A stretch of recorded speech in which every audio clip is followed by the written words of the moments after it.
大家好，欢迎收听新一期的5分钟中文。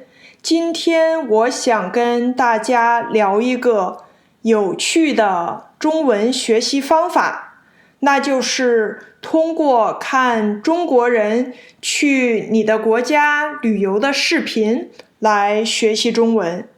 为什么选择这种方式呢？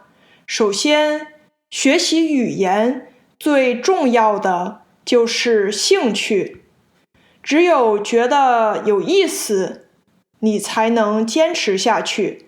而旅行是一个大家普遍感兴趣的话题，看中国人去不同地方旅游的视频，不仅能让你觉得很新鲜有趣，还能学到很多生活中真实自然的中文表达。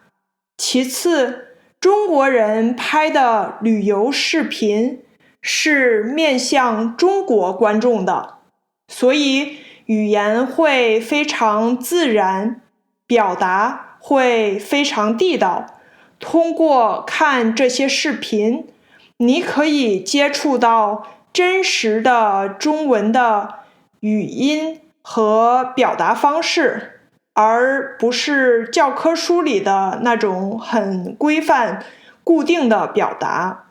当然了，你可能就问了，那如果中国人拍的视频是给中国人看的，那语速会不会太快？我会不会听不懂呢？其实，这种旅游视频恰恰有一个特别的优势，那就是他们讲的是你的国家或者地区。你已经对你的国家和地区相关的环境啊、文化啊、背景知识啊，非常的熟悉了。这种熟悉感会帮助你更好地理解内容，即使听不懂每一个字，但是通过画面、表情和情景提示，你也能猜到大概的意思。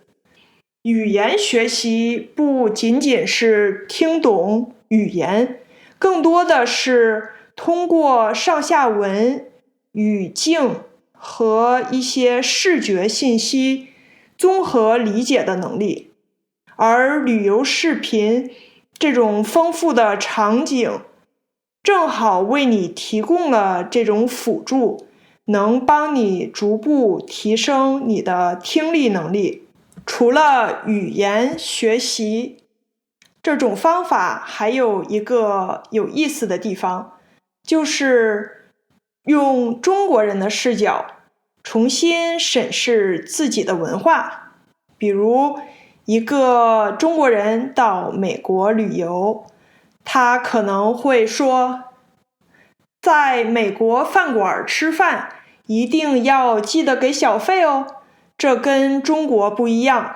中国的餐馆是没有小费文化的。或者他们可能提到，美国人都喝冰水，这跟在中国也是不一样的。中国我们一般都是喝常温的水或者是热茶。那这些细节不仅能让你更了解中美文化的差异，还能加深对语言背后文化的理解。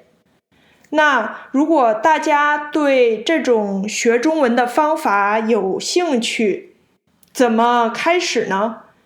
其实很简单，你可以在 YouTube 上搜索相关视频，比如你可以搜中国人在美国旅游的 Vlog， 选择自己感兴趣的旅游目的地，尤其是熟悉的地方，这样会让你的学习更加轻松有趣。